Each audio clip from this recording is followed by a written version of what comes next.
documentary called The Perfect Neighbor examines a crime that we talked about here several years ago on The View. We spoke with the mother and son of A.J. Owens, who was shot and killed by a neighbor with a history of harassing neighborhood kids. It was a killing that put the stand your ground laws under the microscope. Take a look. 911, what is the address of the emergency? Several kids out there right now are screaming, yelling. She thinks we're trying to steal her truck. Do you even know how to drive? We're 11. It clearly says no trespassing, and they're always working with them. There doesn't need to be a call for service every time the kids are playing in the yard. She's always messing with people's kids. Sheriff's office! 1 minute! You guys have seen the documentary. We watched it. What'd you think? I think it's the most heart-wrenching experience or documentary I've ever seen. We all knew the story here at this table and had followed Pam Diaz, that's Ajika's mom, AJ, the woman that was killed, her mom's story, and the 4 kids.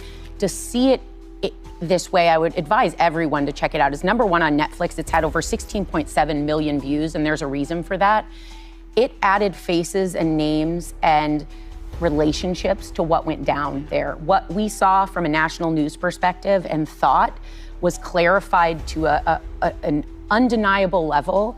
And to see this vile, awful human being, and I say that carefully, this woman was a vile, awful, racist human being that literally had so much hate in her heart that you get it in small doses from the perspective of law enforcement. Yeah. So this isn't a he said, she said. And it also was beautiful, real quickly, sorry, Sunny, to see the law enforcement's relationship with this neighborhood and these children. Yeah. It's not what you think it's gonna be, and it is so powerful. You have to see it. It's very scary to see that some places like Florida have what they call this stand your ground, and that the woman has a gun that she shoots through a metal door. And she was researching stand your ground laws before committing the crime. She already knew that she might get away with it, but I won't give you the end. Well, that was a big part of Trayvon Martin's murder, the stand your ground law. You know, what I found really heart-wrenching is that there was Black mother whose kids were constantly targeted by this white woman, because this was a racial bias crime.